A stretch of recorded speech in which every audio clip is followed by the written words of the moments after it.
ಒಂದು ಸ್ಕೂಲ್ ಇತ್ತಂತೆ.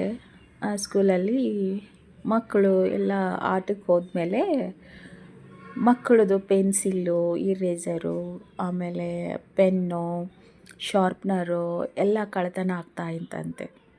ಎಲ್ಲ ಮಕ್ಕಳದು ಇದೇ ಥರ ಆಗೋಣ ಒಂದಿನ ಮಕ್ಕಳೆಲ್ಲ ಸೇರಿಕೊಂಡು ಟೀಚರ್ಗೆ ಹೇಳ್ತಾರೆ, ಕ್ಲಾಸ್ ಟೀಚರ್ಗೆ, ನೋಡಿ ನೋಡಿ ಮಿಸ್, ಈ ಥರ ನಮ್ಮದೆಲ್ಲ ಕಳ್ಳತನ ಆಗ್ತಿದೆ, ಯಾರು ಅಂತ ಗೊತ್ತಾಗ್ತಿಲ್ಲ ಅಂತ ಹೇಳ್ತಾರೆ.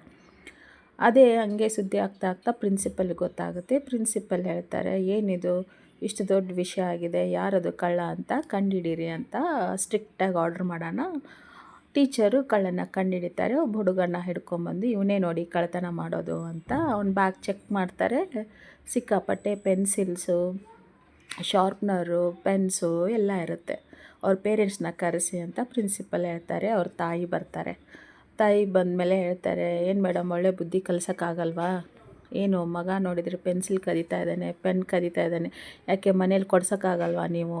ನೆಕ್ಸ್ಟ್ ಟೈಮ್ ಈ ಥರ ಆಗದೆ ಇರೋ ಹಾಗೆ ಬುದ್ಧಿ ಹೇಳಿ ಅಂತ ಹೇಳಿ ಕಳಿಸ್ತಾರೆ. ಅವ್ರ ಅಮ್ಮನಿಗೆ ಬೇಜಾರಾಗುತ್ತೆ. ಮಗನ ದಾರಿ ತುಂಬ ಏನೋ ಹಿಂಗೆ ಮಾಡಿದೆ ಹಂಗೆ ಮಾಡಿದೆ ಅಂತ ತಲೆಗೆ ಹೊಡ್ಕೊಂಡು ಮನೆಗೆ ಬರ್ತಾರೆ. ಸಾಯಂಕಾಲ ಅವರಪ್ಪ ಕೆಲಸ ಮುಗಿಸ್ಕೊಂಡು ಮನೆಗೆ ಬರ್ತಾರೆ. ಅವರಪ್ಪ ಗೌರ್ಮೆಂಟ್ ಆಫೀಸಲ್ಲಿ ಕೆಲಸ ಮಾಡ್ತಾಯಿರ್ತಾರೆ.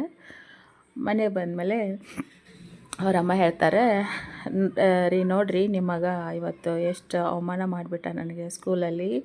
ಅವ್ರ ಪ್ರಿನ್ಸಿಪಲ್ ಕರೆಸಿದ್ರು, ಸ್ಕೂಲಲ್ಲಿ ಪೆನ್ಸಿಲ್ಸು, ಪೆನ್ಸು ಎಲ್ಲ ಕದೀತಾನೆ.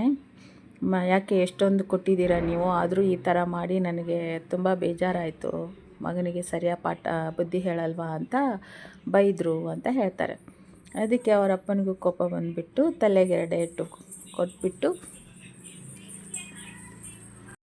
ಕೊಟ್ಬಿಟ್ಟು ಯಾಕೋ ಕದ್ದಿದ್ದೀಯಾ?